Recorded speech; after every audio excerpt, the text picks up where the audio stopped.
नमस्कार, मी गीतांजली केकरे group of media channel मध्ये आपलं सहर्ष स्वागत करते। पाहूयात आजची एक महत्त्वाची बातमी। महाराष्ट्राच्या राजकारणातील धडाडीचे नेते, महाराष्ट्राचे उपमुख्यमंत्री अजितदादा पवार यांच्या अपघाती निधनाने संपूर्ण राज्यात शोककळा पसरली आहे।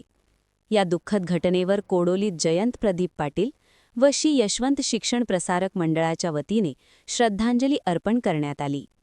या दुःखद घटनेवर प्रतिक्रिया देताना आमदार डॉक्टर विनय कोरे सावकर यांनी वारणा परिवार आणि जनसुराज्य शक्ती परिवाराच्या वतीने भावपूर्ण श्रद्धांजली अर्पण केली आहे।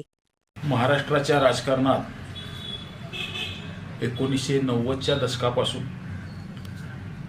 खरं तर एक अतिशय धडाडीचं नेतृत्व म्हणून आपल्या सगळ्यांना ओळख असणारे अजितदादांचं आज अपघातामध्ये अकाली असं निधन झालं।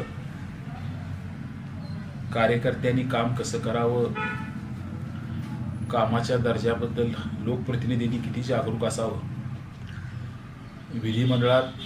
विधिमंडळाच्या सदस्यांनी कोणत्या मर्यादांचं कसं पालन करावं किंवा मंत्री म्हणून विधिमंडळाचं कामकाज कसं करावं, अशा अनेक दृष्टीनं स्वतःची एक वेगळी ओळख निर्माण केलेला लोकप्रतिनिधी आज आपल्यातनं गेला।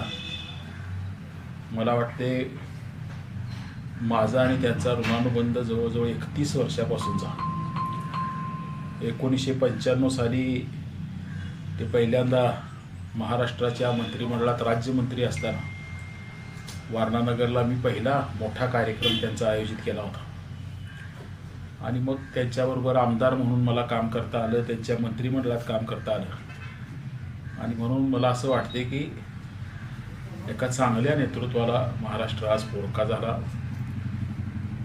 त्यांच्या आत्म्याला चिरशांती तर लाभावी आणि त्यांच्या कुटुंबियांना सुद्धा या आघातातून सावरण्यासाठी परमेश्वरानं शक्ती द्यावी, ही वारणा परिवाराच्या आणि माझ्या जनसुराज्य परिवाराच्या वतीनं मी मनापासूनची आदरांजली व्यक्त करतो।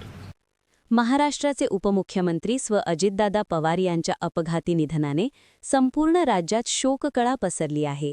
ग्रुप ऑफ मीडिया चॅनलला लाईक करा, सबस्क्राईब करा आणि शेअर करा।